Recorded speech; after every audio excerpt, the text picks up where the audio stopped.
بسم اللہ الرحمن الرحیم۔ ان ابن عباس کان یحدث ان رجل اتى رسول اللہ صلی اللہ علیہ وسلم فقال یا رسول اللہ انی ارى اللیلۃ فی المنام ظلا تنطف السمن والعسل فارى الناس يتكففون منها بأيديهم فالمستكثر والمستقل وارى سبا واصلا من السماء إلى الأرض فأراك أخذت به فعلوت ثم أخذ به رجل من بعدك فعلا ثم أخذ به رجل آخر فعلا ثم أخذ به رجل آخر فانقطع به ثم وصل له فعلا ثم وصل له فعلا قال أبو بكر يا رسول الله بأبي أنت والله بأبي أنت والله لتدع عني فلا أعبرنها قال رسول اللہ صلی اللہ علیہ وسلم عبرہ۔ یہ ایک طویل روایت ہے اور ہم نے اس کو صحیح مسلم سے لیا ہے۔ اس کا رقم ہے 4221۔ اس کا ایک حصہ میں نے پڑھا ہے، اس کا ترجمہ سن لیجئے۔ عبداللہ بن عباس رضی اللہ عنہ سے روایت ہے، ایک شخص رسول اللہ صلی اللہ علیہ وسلم کے پاس آیا اور کہنے لگا یا رسول اللہ میں نے رات خواب میں دیکھا۔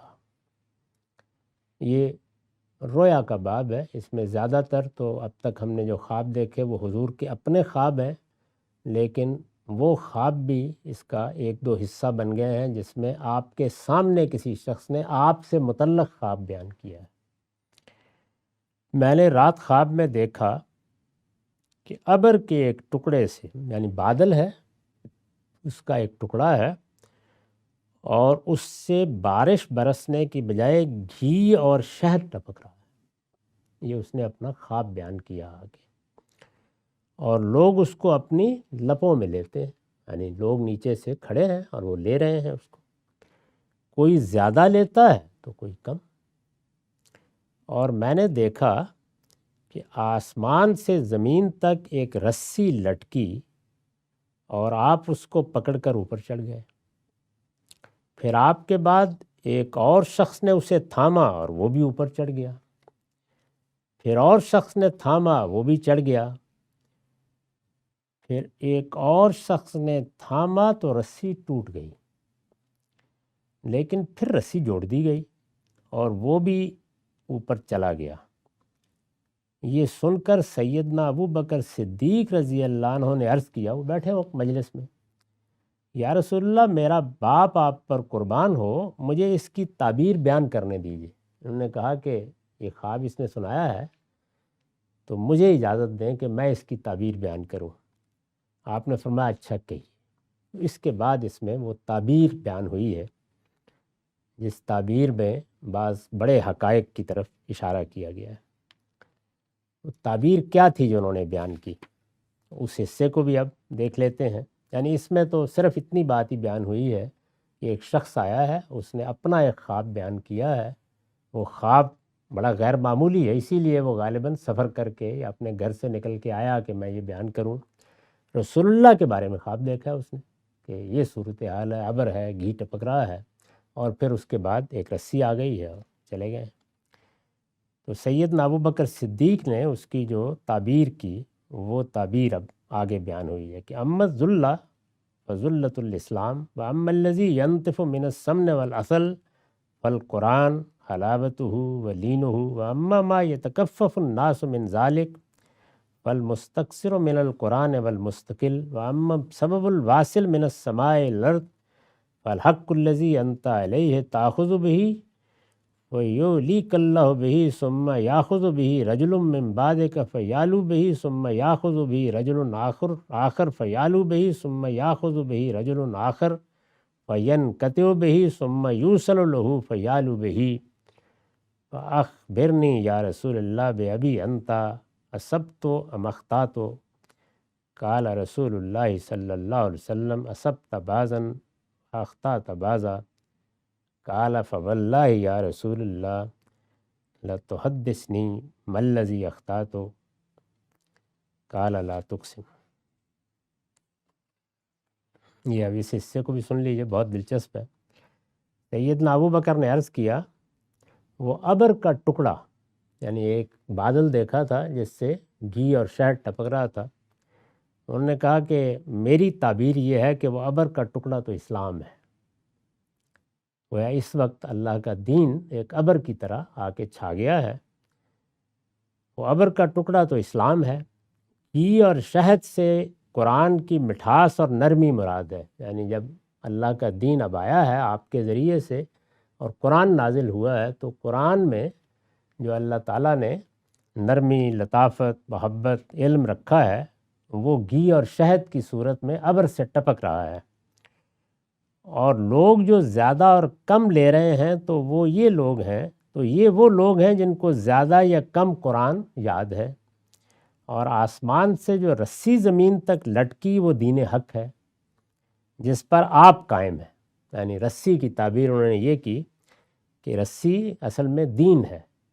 یہ تعبیر دوسری جگہوں پر بھی استعمال ہوئی ہے نا، کہ یہ قرآن کیا ہے، یہ حبل اللہ الممدود، اللہ کی رسی ہے جو آسمان سے زمین تک لٹکا دی گئی ہے. اور آسمان سے جو رسی زمین تک لٹکی ہے وہ دین حق ہے جس پر آپ قائم ہیں.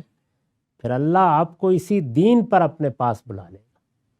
وہ اس میں ہے نا کہ وہ رسی کے ساتھ آپ اوپر چلے گئے ہیں. آپ کے بعد ایک اور شخص اس کو تھامے گا اور وہ بھی اسی طرح سے چڑھ جائے گا. پھر ایک اور تھامے گا اور اس کا بھی یہی حال ہوگا. پھر ایک اور شخص تھامے گا تو کچھ خلل پڑے گا، لیکن وہ خلل بالآخر ختم ہو جائے گا اور وہ بھی چڑھ جائے گا. یا رسول اللہ مجھے بتائیے میں نے ٹھیک تعبیر کیا یا غلط؟ انہوں نے پوچھا بھی. آپ نے فرمایا تم نے کچھ تو ٹھیک بتایا اور کچھ غلط بھی ہے. ابو بکر رضی اللہ عنہ نے عرض کیا یا رسول اللہ، اللہ کی قسم آپ بتائیے میں نے کیا غلطی کی ہے؟ آپ نے فرمایا قسم نہیں کھایا کرتے. تو اس پر یہ روایت بڑی دلنواز روایت ہے، باہمی گفتگو کی، یہ ختم ہو جاتی ہے. اچھا دیکھیے اس میں جو پہلی بات بیان کی گئی کہ اس طریقے سے آپ کے بعد ایک شخص رسی تھامے گا پھر دوسرا، تو یہ حقیقت ہے کہ صدیق و فاروق کے ساتھ بالکل یہی معاملہ ہوا ہے. چنانچہ یہی ہوا، میں نے لکھا ہے، اور صدیق و فاروق دونوں نے اسی طرح تھاما اور اپنی منزل تک پہنچے.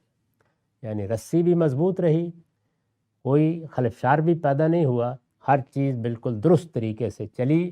اور یہ گویا ایک بشارت تھی جو اسی وقت دی گئی. نام نہیں لیے گئے، لیکن یہ کہ ایک شخص نے آ کے یہ سنائی. پھر یہ کہ وہ رسی منقطع ہو گئی، ٹوٹ گئی، لیکن پھر جوڑ دی گئی. تو یہ سیدنا عثمان کے دور کی طرف اشارہ ہے جس میں بعض شرپسندوں نے بغاوت کر دی.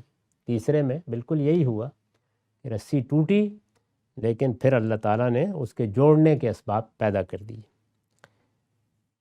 اب اس کے بعد انہوں نے جو باقی چیزوں کے بارے میں کہا ہے، تو اگرچہ وہ بہت اچھی تعبیر ہے، یعنی یہ اسلام ہے، یہ قرآن ہے، یہ اس کی نوعیت ہے، لیکن حضور نے اس پر تبصرہ یہ کیا ہے کہ کچھ ٹھیک ہے اور کچھ غلط ہے. یہ ہے نا، ایک تبصرہ تو ہے، بظاہر تو لگتا ہے کہ بات ٹھیک ہی بیان کی ہے.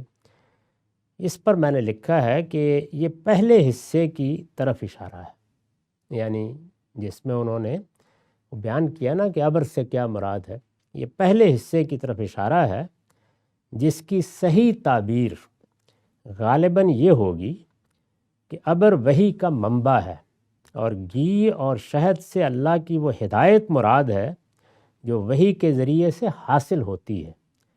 چنانچہ کم یا زیادہ لینے کا تعلق بھی قرآن کے یاد کرنے سے نہیں بلکہ اس کی ہدایت کے فیضان سے.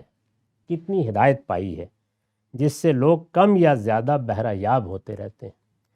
میرا رجحان یہ ہے کہ یہ ہے وہ غلطی جس کی طرف اللہ تعالیٰ کے پیغمبر نے توجہ دلائی کہ اس میں تھوڑی سی غلطی ہو گئی ہے، اس کو درست کر لیں. آخر میں ان کو چونکہ بڑا اعتماد تھا اپنی تعبیر پر، تو انہوں نے کہا کہ مجھے ذرا بتائیں کیا غلطی کی ہے، اللہ کی قسم. تو آپ نے ہمارا قسمیں نہیں کھاتے.